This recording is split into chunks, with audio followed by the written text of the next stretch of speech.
I fear not the dark itself, but what may lurk within it. Welcome to Lurk, bringing you creepy, strange, and bone-chilling stories, with your host, Jamie Jackson.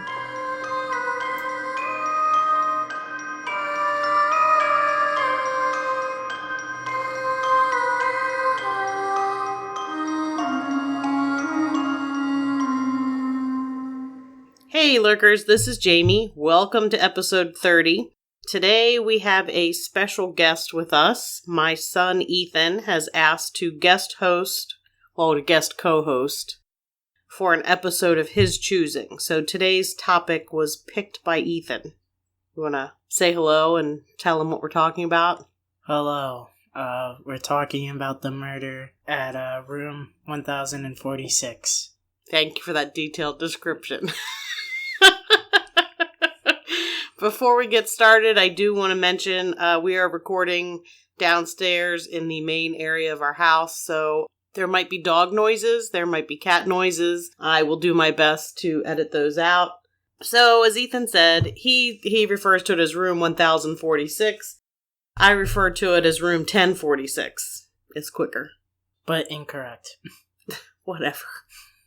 Basically, it's the story of an unsolved murder that happened in 1935 in Kansas City. Was that Missouri?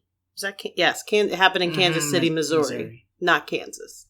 In case you're wondering, I know Kansas City's in both states. So I guess we will get ready to jump in here. I don't know how much Ethan's going to talk. He kind of looks like a deer in the headlights. January 2nd, 1935, there is a gentleman by the name, well, he gives his name as Roland T. Owen. Yeah. He walks into the Hotel President in Kansas City, Missouri, and asks for an interior room several floors up. He gave a Los Angeles address. The staff remembered him as being well-dressed and wearing a dark overcoat. He had no bags with him, and he paid for one night. Staff noted that in addition to the visible scar on his temple, he also had a cauliflower ear. You know what cauliflower ear is? Yeah, it's where you get punched in the ear a lot, and the blood goes into the ear and puffs up. So yeah, cauliflower ear. It's also known as wrestler's ear, or perichondrial hematoma. It's a deformity of the ear caused by blunt trauma. Or, as Ethan said, getting punched in the ear a whole bunch of times. Mm-hmm. It happens in, boxing. Yeah, I dated somebody that had cauliflower ear. They were a wrestler. Thanks for sharing. You're welcome. Because of the cauliflower ear, they concluded he was probably a boxer or a professional wrestler. And they guessed his age was somewhere around his early 20s. Randolph, who was one of the bellhops at the hotel, accompanied Roland Owen up in the elevator to the 10th floor. On the way, Owen told Randolph that he had spent the previous night at the nearby Muehlebach Hotel, but found the $5 nightly rate too high.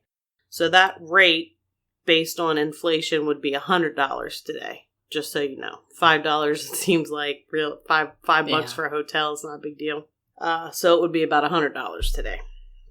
Still, that's not really a big deal. No, not anymore.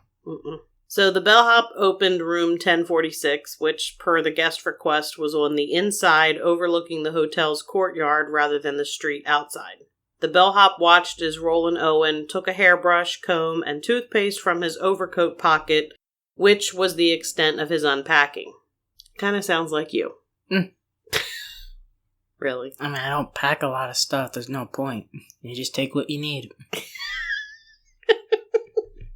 After Roland Owen placed those items above the sink, he and Randolph, the bellhop, left the room, and the bellboy, or the bellhop, returned to lock the room and gave Owen the key. So this was back when they had no card entry keys. Like now you get the card, you slide it in there. Swipe it in. Well, back then it was an actual key. Yeah. After returning to the lobby, the bellhop saw Owen leave the hotel. A short time afterward, Mary Soptic was one of the hotel maids. She returns from her day off to work the afternoon shift. She went into room 1046 and was surprised to find Roland Owen there, since the previous night there was a woman who had been staying in the room. She apologized, but he told her she could go ahead and clean the room. Basically, it sounds like the hotel just put somebody in a room that hadn't been cleaned first. Like if the maid's just showing up to clean the room and she is expecting there to be a woman and there's somebody different in there, then that would lead me to believe they didn't clean the room, which is really gross. I mean, it's a different time era, so probably different standards. Still gross. You're probably right, but it's still gross. So when she cleaned the room, she noticed that the shades were drawn and he left only one dim lamp on. This was the case on the other occasions that she would encounter him in the room during his stay. She said, quote, he was either worried about something or afraid. After she had been cleaning for a few minutes, Mr. Owen put on his overcoat, brushed his hair, and left, but asked her to leave the room unlocked, as he was expecting some friends in a few minutes. Soptic did as he asked. At 4 p.m., she returned to the room with fresh towels. The room was dark, and Roland was lying on the bed, fully clothed. The maid was able to see a note on the bedside table in the light coming in from the hallway that said, Don, I will be back in 15 minutes. Wait. The next morning, January 3rd, the maid returns to room 1046 around 10:30 a.m. The door was locked and she assumed he was out since it could only be locked from the outside. But he was in the room, sitting in the room where he had been the previous afternoon. The phone rang while she was there and he answered.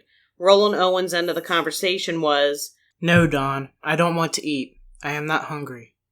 I just had breakfast. No, I am not hungry. So while he was still holding the phone, Roland asked the maid about her job. He wanted to know if she was responsible for the entire floor and if the president was residential, meaning could people rent rooms to live. He repeated his complaint about the Mullabach's high prices. She then finished cleaning and left. It was later that she realized that if the door was locked from the outside, that meant someone had to have locked Owen in his room. At 4 p.m. on January 3rd, the maid returns to the room with fresh towels. Inside, she could hear two people talking, two men, so she knocked. One voice she described as loud and deep, and not belonging to Roland Owen, asked who it was. She responded that she had brought fresh towels, and the man answered that they didn't need any. She knew this wasn't true, since she herself had removed the towels from the room just that morning. 2 hours later, around 6 p.m., a woman by the name of Jean Owen of Lee's Summit near Kansas City checked into the president after a shopping trip in the city for a few hours. She was feeling sick and decided not to drive back home that night. She was given room 1048. Her boyfriend, who worked at a flower shop in the city, came to visit her in her room at 9:20 p.m. and stayed for 2 hours. Yeah, I bet she was sick. I bet that's why she checked into the hotel. He's nodding his head. Later that night, Jean heard men and women talking loudly and profanely all over the floor. She wasn't the only person to note unusual late-night activity on the 10th floor. Elevator operator Charles Blocker, who began his shift at midnight, reported that he was fairly busy until about 1:30 a.m. After that, most of the hotel was quiet except for a loud party in room 1055. Sounds like the 10th floor was where it was happening. Charles Blocker remembered one visitor in particular, a woman he had seen at the hotel visiting male guests in their rooms on other occasions, and who he believed was a prostitute. This was the same opinion other hotel staff had of the woman. She apparently came there a lot, visiting men for money. But you don't know anything about that, because you're a child. Sure. The woman came in first sometime during Blocker's first 3 hours, and he took her up to the 10th floor, where she asked about room 1026.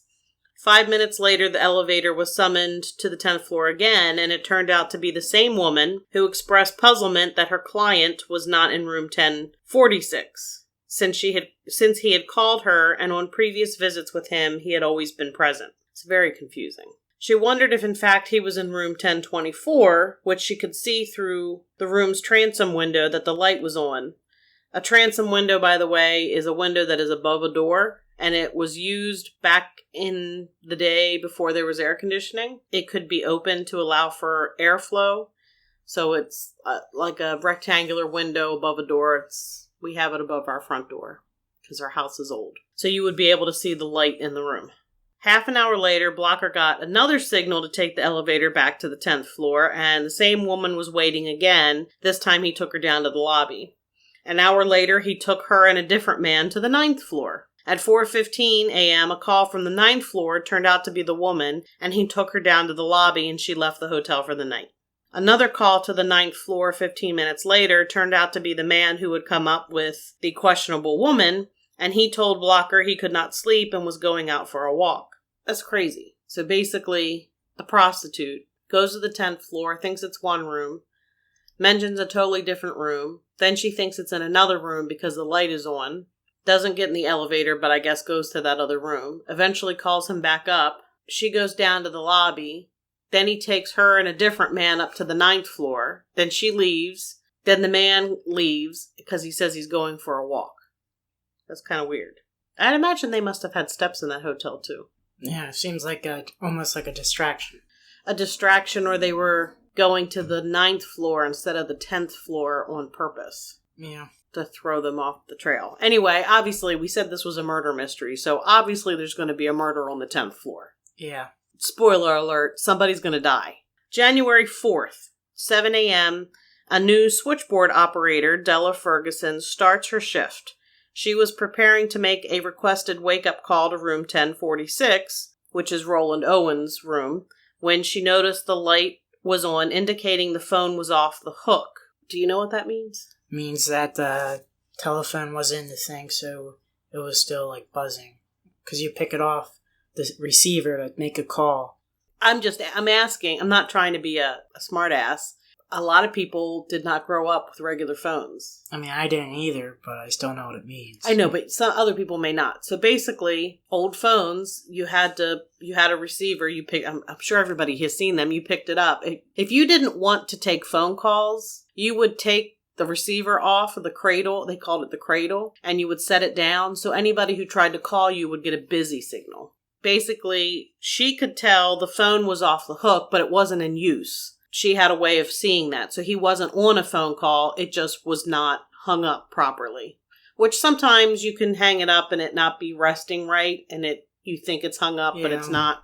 Randolph Probst was the name of the bellhop. So that same bellhop that had taken Roland T. Owen, who he was the guy in the room in 1046, who they're trying to call and can't because the phone's off the hook. The bellhop is sent to go up to his room to knock on the door because he wanted a wake-up call, and they can't call him because the phone's not hung up. So when the bellhop arrives at the room, there was a do not disturb sign hanging from the doorknob. He knocked loudly several times anyway because he wanted a wake-up call, and a voice inside tells the bellhop to enter, but the door was locked and he couldn't. He knocked again, and the voice told him to turn on the lights, but he still couldn't get in the room. Finally, Probst just shouted through the door to hang up the phone, and he left and returned to the lobby. The bellhop tells the operator that the guest in room 1046 was probably drunk, and she should wait another hour. But at 8:30 a.m., the phone was still off the hook, so she sends another bellboy, Harold Pike, up to the 10th floor. The do not disturb sign is still on the door, and it's still locked, but Pike had the key with him, and he let himself in the room. Inside, he found the man lying on the bed, naked, apparently drunk. The light spilling in from the hallway showed some dark spots on the bedding.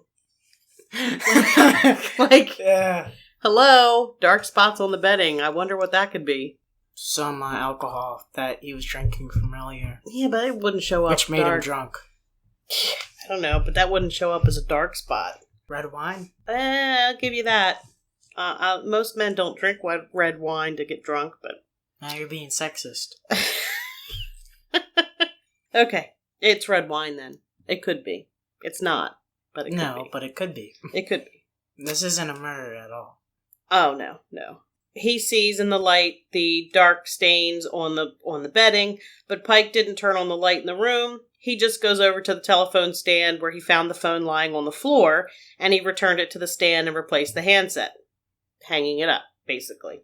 A little after 10:30 a.m., 2 hours later, another operator reports that the phone in 1046 was once again off the hook. Almost like he was trying to send a message. You think?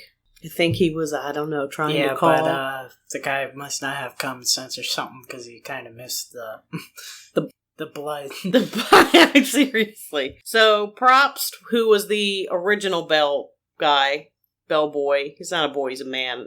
They're on a bellhop. We'll go with bellhop. So he was the one who went up the first time. He sent up to the room to see what was going on. The do not disturb sign is still on the doorknob. This time, he had a key with him, and after knocking and not getting a response, he opens the door and he finds the man on his knees and elbows 2 feet away, and his head is bloodied. Probst turned on the light, put the phone back on the hook, and then noticed blood on the walls of both the main room and the bathroom, as well as the bed itself.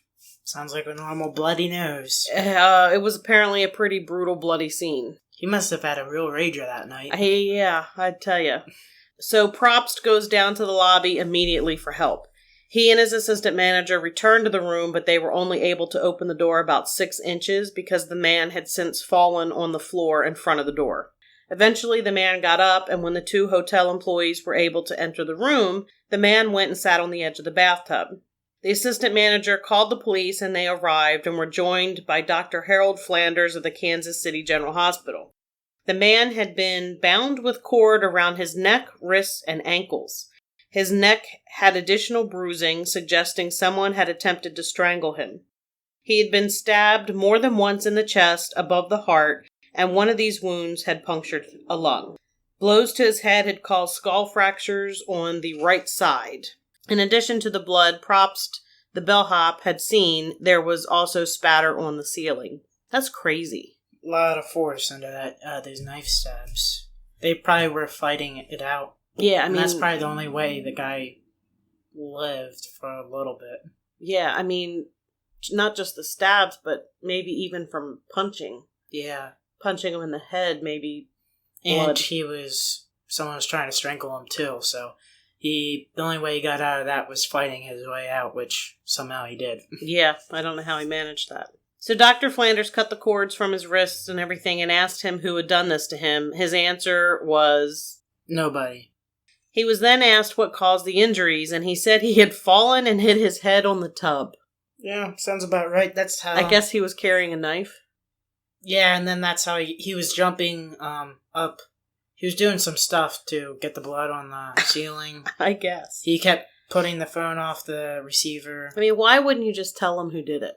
Maybe they are blackmailing him, or they have his family or something. I don't know. The doctor asked if he had been trying to kill himself. He answered no, and that's when he lost consciousness and was taken to the hospital. Why in the world would somebody ask if they were trying to kill themselves? They have 2 stab wounds, they've been beaten, strangled, and they're tied up. I don't even know why they would ask that. Like, that's not going to be my next conclusion. No. It might have just been incompetence. I don't know. Or the doctor was just... I don't know. I mean, anyway. He is completely comatose by the time he gets to the hospital, and he dies shortly after midnight. The investigation began immediately by the Kansas City Police Department. First, they interviewed Jean Owen because of the identical last name and her room being adjacent to the dead man's room. She's no relation to him. I don't know if I said that earlier, but she's not related to him. Just coincidence. And you'll find out why shortly. I don't want to give it away yet, but... She told them everything she had heard the night before, and once her boyfriend came in and corroborated her story, she was released and she returned home. Doctors performed an autopsy and determined that Roland Owen died from his wounds. Shocker. Of course he died from his wounds. That's what it said. Dr. Flanders examined not just the body, but also the bloodstains in the room. He estimated the wounds had been inflicted between 4 and 5 a.m. that day, which was consistent with what Harold Pike had seen before Probst's first visit. So, I guess during the whole going up and checking or whatever. Yeah. Maybe the phone came off of the receiver because the 2 men were in a fight in the hotel. And it got knocked over the first time. I never thought about that. And then the second time, he probably took it off because he knew that they reacted to it being off the receiver. Yeah, the police kind of felt that he was attempting to call for help. And that's why the phone was off the receiver, that he wasn't able to do anything The other only than problem knock it with off. that is, though, he wouldn't say who did it. He didn't say anything, like, who hurt him or anything. So what's the point of doing that if you're not going to help him in any way? True. I don't know. So detectives searched the room and they took note of what they did not find as much as what they did find. There were no clothes in the closets or drawers, and the only evidence of anything other than what he had been wearing was the tag of a necktie that indicated it had been made by a company in New Jersey. Also missing from the room was the soap, shampoo, and towels the hotel provides in every room. That I find kind of interesting because taking that stuff is more of a woman thing than a guy thing. Unless they don't have fingerprints back then. Yeah, they did. They did? Mm-hmm. Well, they probably didn't wear gloves or anything, but I don't know. I mean, I was thinking, like, if they had put their fingers on the stuff and then they took it that way. I don't know. I just know when I stay in a hotel, I check to see what kind of stuff they leave. And when I leave the hotel, I always take the stuff with me. Not the towels, because you get charged for those now. But the sample shampoos, whereas most guys I know... I just don't care. Exactly. You're a guy. You don't care. So taking that stuff seems more of a woman doing that than a man. Yeah. There were no knives found in the room, which ruled out the possibility of suicide as a cause. And of course, being tied up was a clue, which was my point. One of the room's 2 glasses was found in the sink, missing a piece. I guess that means it was broken. It didn't say broken, but it said missing a piece. The other was up on a shelf. A hairpin, safety pin, unsmoked cigarette, and a full bottle of sulfuric acid were also found that all might have been evidence. This was also diluted sulfuric acid, which is important to note because there is a difference. Sulfuric acid is capable of causing severe burns, especially when it's higher concentrations. When it's dilute grade, it's not as caustic on your skin, but it is known to char paper if left in contact for a significant time. So I couldn't find anything for what diluted sulfuric acid would be needed for by somebody. Are you in chemistry? Yeah. Unless if he was getting rid of something. Yeah, it chars paper, but... It would be easier to burn something because you have cigarettes. Yeah. So you have to light the cigarettes somehow, so... Yeah, so I don't know. I couldn't find anything reason for it because at first I'm thinking maybe he's burning his prints off his fingers or something, but it was diluted. It wouldn't do that. No, and also it would be easier to do it with a flame because you don't have to let it sit there. Yeah, but that's painful. I guess sulfuric acid would be painful. Well, you have to leave it on your finger and would be eating away on your skin. Okay, yeah, good point. There were 4 fingerprints that were found. They were small, and the police thought that they were possibly from a woman. And they were found on the room's phone, and they were not found to be Roland Owens or any of the hotel employees known to have entered the room. Did they find any fingerprints from Roland Owens or no? I didn't see that anywhere. They just, I'm sure they found his fingerprints, but I guess there's the point more in the report was that there was only 4. These were different. Yeah. And couldn't be matched to any known person to have been in the room, and they were small and looked like a woman. Yeah, but how would you only touch something 4 times? And if you're in a room? If she picked up the phone and took it off the hook.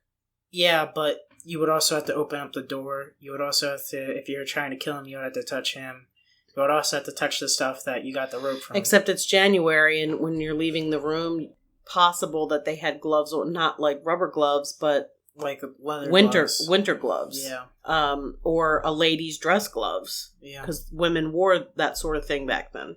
Police decided to use the press to try to help with the case. It soon became apparent that Roland T. Owen was an alias.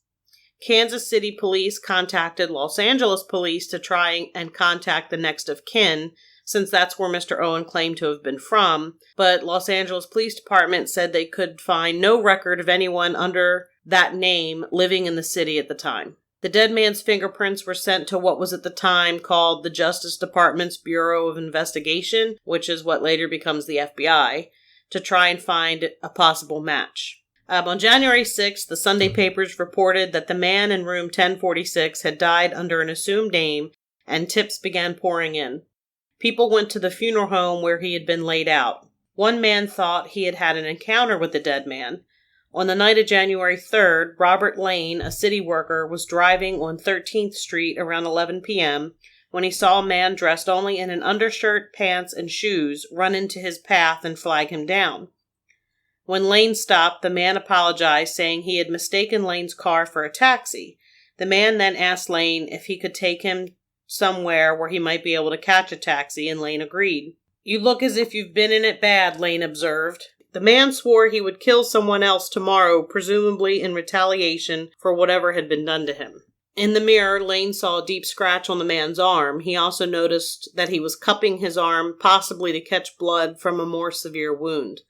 At the nearby intersection where taxi drivers often waited for fares during overnight hours, Lane stopped and let the man out. The man thanked him, got out, and honked the horn of a taxi parked nearby, drawing the driver out of a nearby restaurant where he had been eating. Lane drove away. After hearing of the mysterious man's death, he went to view the body and saw that the body had the same scratch on the arm as the man he picked up, and he contacted police. After interviewing Lane, the police were not as convinced as Lane that it was the same man, since none of the hotel staff had reported seeing the man leave or return during the night of January 3rd to 4th. Just because you don't see him leave doesn't mean he didn't leave. Yeah. And they have a bunch of people there. That it's not like he was their only person there. They had other people there. They had a party there. Yeah, there was like all kinds of stuff going on. Yeah, so I mean, he could have... I imagine they have to have a back door, too. I mean, if he didn't want to be seen. Other exits to go out. Right. Police were able to confirm one sighting of Roland Owen outside the hotel, where he had been seen with two women at several liquor places on 12th Street. I don't know if that means bars or liquor store. It's just a place where you get liquor of some sort. Yeah. Wire services began picking up the story, and it ran in newspapers and radio around the country with requests to send photos to Kansas City. More leads came in, and Kansas City Police Department had to spend considerable time on the case, corresponding with police all over the United States via mail and telegram to follow up leads.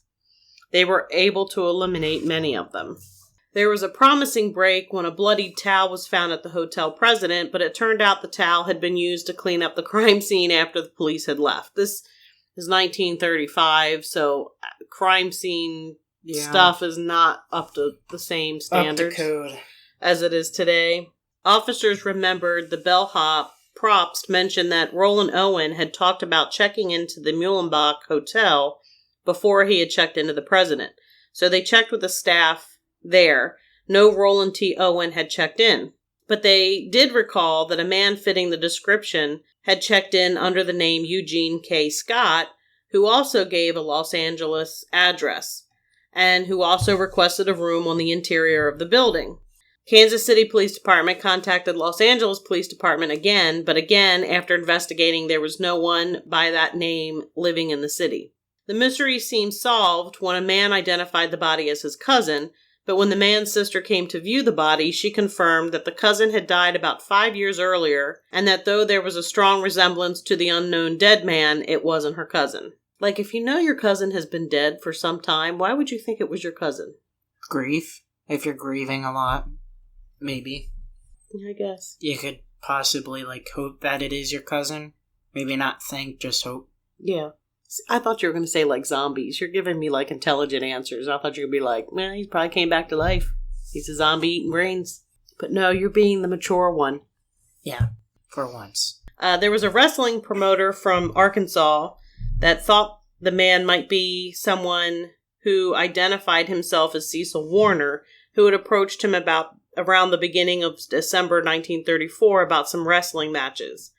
He had referred this man to another promoter in Nebraska, but that promoter did not recognize Roland Owen. 2 new homicides in the city took the attention away from the case. Leads were still followed, but not as vigorously, and none resulted in any useful information. On March 3rd, the case came back into the spotlight when it was announced that the body would be buried in Potter's Field. You know what Potter's Field is? Isn't that where it gets an unmarked grave? Yeah, it's just for people who don't have any money or who... this guy could have had money, they just don't know his name. Yeah, I was going to say unidentified people or like Jane Does or John Does. The same day that was announced in the media, the funeral home gets a phone call from a man who asked that the funeral be delayed so they could send money for a grave and service at Memorial Park Cemetery in Kansas City, Kansas, so the man could be buried near his sister. The funeral director told the man that he would have to tell the police about the call, and the man said he knew and that didn't bother him. When the funeral director asked why Roland Owen had been killed, the man claimed that Owen had had an affair with one woman while he was engaged to marry another. The man and the two women had arranged the encounter with him at the president in order to get revenge. Cheaters usually get what's coming to them, he said, and then hung up. So basically they're saying, this guy says that Owen, whatever his name is, we're still calling him that right now until we see if he has another name. So Owen, he has another name. We know what it is. I'm not going to tell you what his other name is, but I think he's going to get another name.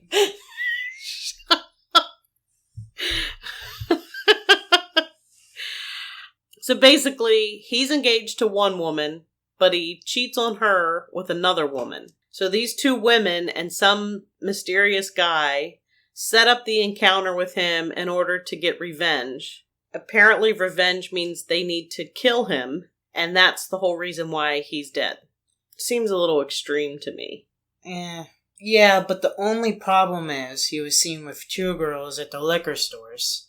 And if it was those two girls, it wouldn't make sense because he would be having an affair with one and be engaged to the other. That wouldn't make sense. No, because you would want to make them far apart from each other so they don't know each other. Exactly. So why would you keep them right together? Exactly. That whole scenario doesn't really make any sense. Not that there couldn't be two women involved. Obviously, there's a woman involved. Yeah. Because of the fingerprints. And it just depends on what the role was and why. Yeah. There was a woman involved. So, they did postpone the funeral per the caller's request, and on March 23rd, the funeral home received an envelope where the address had been carefully lettered. They said they had actually used a ruler to write the address so that it was straight, which is silly. Unless that they don't want them to check possible signatures or anything, like writing. Handwriting, yeah. Like writing styles. That way it seems anonymous, and that way they don't... Yeah. So inside the envelope was $25 wrapped in newspaper, and that was enough to cover the expenses. $25 would be about $500 today, which seems cheap for a funeral, but I guess... Back then, it was different standards. Well, $25 is super cheap, but they're saying $25 is equal to $500, and that was still enough to cover it. Today's funerals would not cost $500. Yeah, but did he get like a gravestone and all of that, or did he just get to go to a different spot, like a small? I don't know. I didn't look it up. Still, if you have like a giant headstone, coffins are like $1,000 at least.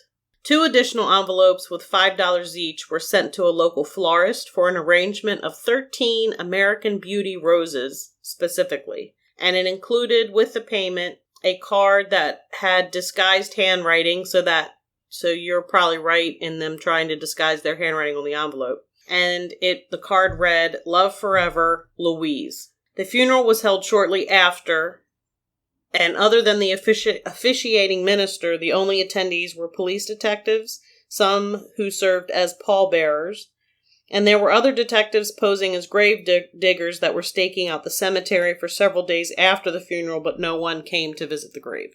Louise did not show up. Is that a girl's name? Yes. That's why we have a chicken named Louise. I thought it was a boy's name at first, like Louis or something. It's like a girl version of Louis, I guess. Louise. Days after the funeral, a woman called the Kansas City Journal-Post newsroom to tell them that their earlier story about the man being buried in a pauper's grave was wrong. When asked to identify herself, she said, "Never mind, I know what I'm talking about."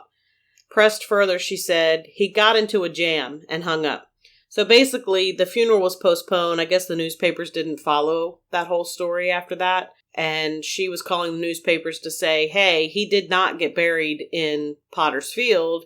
He actually had a regular burial to tip them off. Her response to their questions was that he got in a jam. Photos of the dead man kept circulating in the hopes of identifying him. Finally, a friend of a woman named Ruby Ogletree in Birmingham, Alabama, showed her an issue of the American Weekly, which was a Sunday newspaper supplement. The unidentified man looked a great deal like Ruby's son, Artemis, who had not been seen by the family since he left home in 1934 to hitchhike to California, though he did keep up regular correspondence, so he did mail them letters. And let me give you a little PSA right now. Don't hitchhike. Unless it's the last option. Don't hitchhike. Unless if it's the last option. Don't hitchhike. You don't hitchhike. Last option or not, you don't hitchhike. You have a cell phone you can call. I mean, he didn't have a cell phone back then. I'm talking about today. Don't hitchhike. I'm telling people... If you time travel to back then, you won't have a cell phone. Okay, but what I'm saying is, today, somebody may hear, oh yeah, that sounds cool. This guy hitchhiked in California. That sounds like something I should do. Yeah, no. It's not cool to do that today. How else are you supposed to get YouTube famous? You won't, because you'll be dead. Not The necessarily. serial killer will pick you up and you will die. Unless if you make the joke in every single car, what's the odds of having 2 serial killers in each car?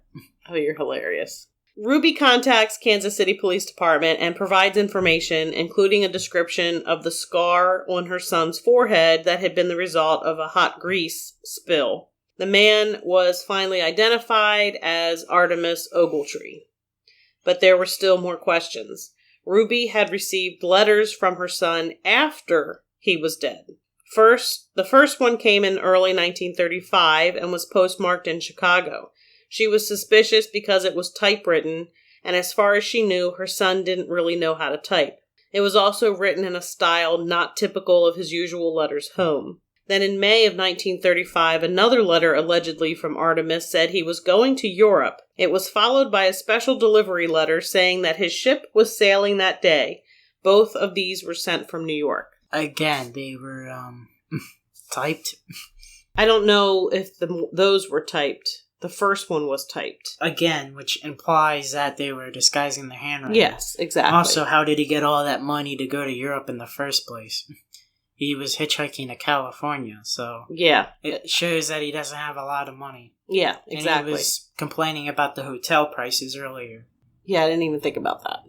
So then in August 1935, Ruby receives a phone call from Memphis, Tennessee, from a man who claimed Artemis saved his life in a fight and that Artemis himself couldn't call because he was now living in Cairo, Egypt, that he was married to a wealthy woman, and that he couldn't write because he lost both of his thumbs in the fight where he had saved the caller. Sounds very believable. Yes. It's like... He moved all the way to Egypt, married a rich woman, and he can't write because he doesn't have any thumbs. But my question is, his wife couldn't write? Yeah. Or he couldn't type it up still. Well, he didn't know how to type, so if it was really Artemis, he wouldn't know how to type. But he already typed a letter, technically. Well, this is true. I don't know. It's one of the most ridiculous things I've heard. So Ruby talks to the man for about a half an hour, and she said he spoke irrationally and wildly, but seemed to have first-hand knowledge of Artemis. She gave police the name the man identified himself as, but the name has never been made public. So we don't know what his name was, but he was irrational, wild. I mean, obviously he's irrational if he's saying he doesn't have any thumbs and he's living in Egypt with a rich lady, but he seems to know a little bit about Artemis. And he called from Memphis, Tennessee. So if Artemis had actually traveled overseas, he didn't do it under his legal name. But he didn't check into the hotels under his legal name either. No steamship company had any record that he had traveled with them, and the U.S. Embassy in Cairo was unable to find any evidence he had been there. Police were able to find a third hotel in Kansas City where Artemis Ogletree had stayed, and he had shared the room with another man, though it wasn't established if this was the mysterious man named Don. In 1937, New York police arrested a man named Joseph Martin for murder. He killed a man he had been sharing a room with, put the body in a trunk to be shipped to Memphis, Tennessee. Also, he was in New York, which wasn't two of the things that were sent to her May 1935, a letter, the 2 letters, special delivery letter and the other letter were sent from New York. And then the phone call was from Tennessee, but the guy was also sharing a hotel room. Mm-hmm. Among his many aliases, Joseph Martin used the name Donald Kelso. Was he rich, though? Well, he doesn't have to be. But someone paid for the funeral. Well, he could. And he's traveling to New York, so he's probably rich. Probably has some money or steals it. Apparently, Kansas City Police Department also matched handwriting samples from Joseph Martin to the letters received by Ruby Ogletree. The case was kept open, and every few years, detectives would review it up all the way through the 1950s before it went completely cold. In 2003 or 2004, a local historian at the Kansas City Public Library got a phone call from someone out of state who said they had been helping to inventory the belongings of an elderly person who had recently died. Among the belongings was a shoebox, which turned out to be filled with newspaper clippings related to the case, and a mysterious item that was also related to the case. The caller did not identify himself, nor did he identify the item. The historian didn't make any of this public until the conclusion of the second of two posts he made on the library's blog retelling the story in 2012. So he gets this phone call in 2003 or 2004, says nothing. Somebody says, oh, I have something related to the case. This guy says nothing until he decides to blog about it on the library's blog in 2012. Did they ever find the stuff? No. Nope, they didn't know who the person was. There was no name. The person who had called never said what it was.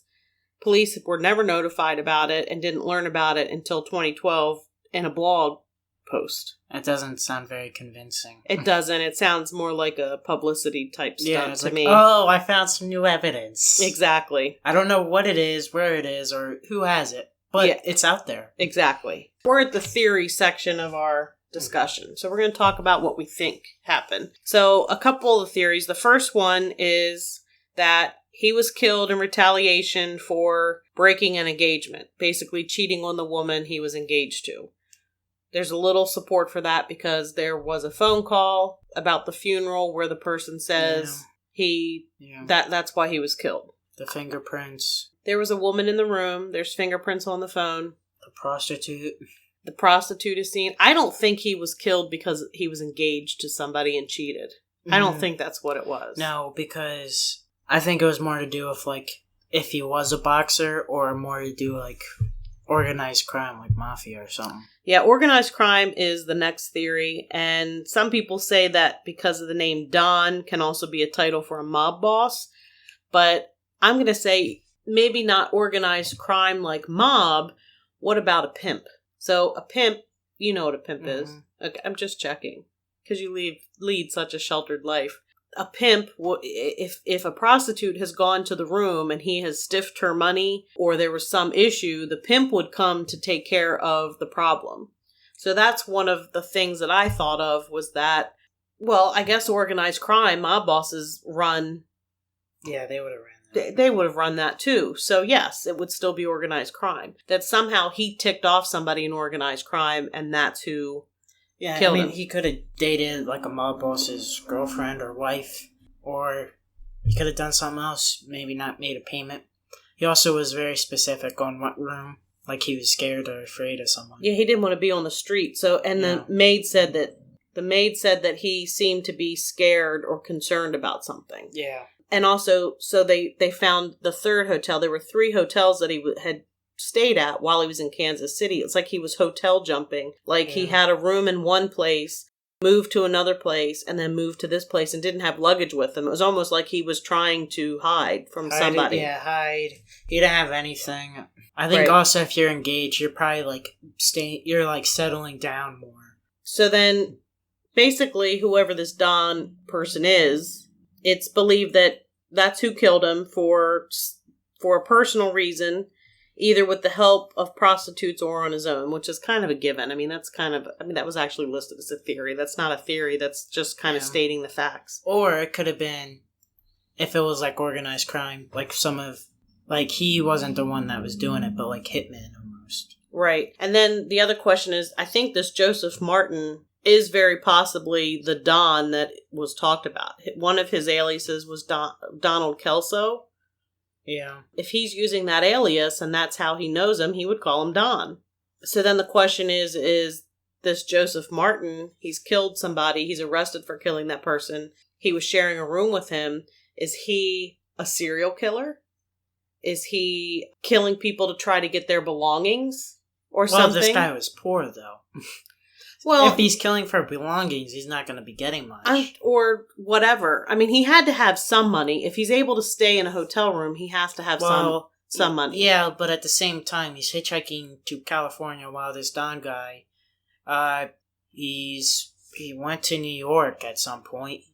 Whoever paid for the funeral, which was $500, which is, I mean, it's not a lot, but it's a lot to give for someone you wouldn't know. Yeah. Especially if you're poor. Mm-hmm. So then my other thought was, what if perhaps Ogletree was gay and this was the cause of his murder? If Joseph Martin was involved and he's killed another man that he's roomed with, is it possible that Joseph Martin was having relationships with these men he was rooming with? Or if he was luring men who were gay in order to kill them? That is another theory that's thrown out there, that was a possibility. I don't really believe that one because he was with two women at a liquor place. There was mentions of a prostitute. Yeah, there was female fingerprints on his phone. Yeah. I think there was a woman involved, but I don't think it was because he was gay. I think it was probably because he messed up somewhere with a woman. I kind of was believing the gay thing until you just decided to pull the whole common sense crap with me, So I guess I would have to say at this point, the one that I lean more towards is it has something to do with the prostitutes, that he somehow wronged the prostitutes, either didn't have the money to pay, somehow tricked them or did something, and their pimp is who showed up to take care of what was going on. I don't think so, because like a pimp I don't think he would be smart enough to use a ruler to disguise his words. I would think it would be someone who's in charge of a mob boss, but he wouldn't kill them. He would have hitmen kill him. Well, I mean, Don would be the heavyweight. Yeah. He would be the person to do the dirty work. Yeah. But that doesn't mean, he may not be the head honcho, but he was probably in charge of protecting or looking out for these prostitutes, making sure they got paid. I think it was more something to do with mob boss, because I do too. He was running. I think you would be more scared of like a mafia boss than someone who's in charge of prostitutes, in my opinion, because someone that's in charge of prostitutes probably doesn't have like a giant area that he's in charge of, while a mafia boss, he's probably in charge of like an area, but he also probably has people in other areas. Right. And he's scared. He's not moving. He's not even, because he stopped sending letters, didn't he, at some point? Yeah, they hadn't seen him, but they had gotten some letters from him, but I don't think they had gotten any recently. Also, why would a pimp boss mail his mother several times and then some guy call her? That's too much playing for a pimp guy. That would be more of someone that knew him. Which then goes back to this Joseph Martin, who, if he roomed with him at some point, would have firsthand knowledge of, because they probably shared things. If you room with somebody, you're going to share things with them. You're not going to be silent and not speak to them. And they did match the handwriting to two of the letters to this Joseph Martin. Well, Joseph Martin could have been helping. He could be in the mafia. This is true. I don't think the Joseph Martin guy was working alone, and I don't think he was a pimp boss. I think this had all to do with mafia. Basically, we're not ever going to really know. Well, it was 90 years ago. 90 years ago? 80. 86. Okay. 87. I trust your math, because I'm not doing it. 87. So, almost 90 years ago. Yeah. We're never going to know. Because this was in 84, right? I mean, 34. 34. So that would be 87. 35. So it'd be 88. Yep. I think. Anyway, a long time ago, and we're probably never going to have answers to anything that happened unless somebody stumbles upon something written down somewhere, because whoever did it is dead at this point. Yeah. Unless if, this case is closed. They're never going to solve it. No. They're never going to, unless they find some sort of written deathbed confession or something. Unless the guy that wrote the blog earlier finds out who has the stuff, where it's at, and what it is. Yeah, if that's a real story. Of course it is. Oh, yeah. Well, anyway, that's going to do it for this episode of Lurk. As always, you can find us wherever you listen to your favorite podcast and at lurkpodcast.com. And on the website, you'll find all the episodes and links to our social media on Facebook, Twitter, Instagram, and YouTube. We also have a Facebook group, and we'd love for you to join in the discussion there. We have merchandise available at lurkpodcastmerch.com. And if you have any suggestions for topics, or if you just want to say hi, please send us an email at lurkpodcast@yahoo.com or message us through one of the social media apps. And I just want to give a quick shout out to David in the UK, who recently sent an email offering some topic ideas from across the pond. So thanks for that. And as always, until next time, keep lurking.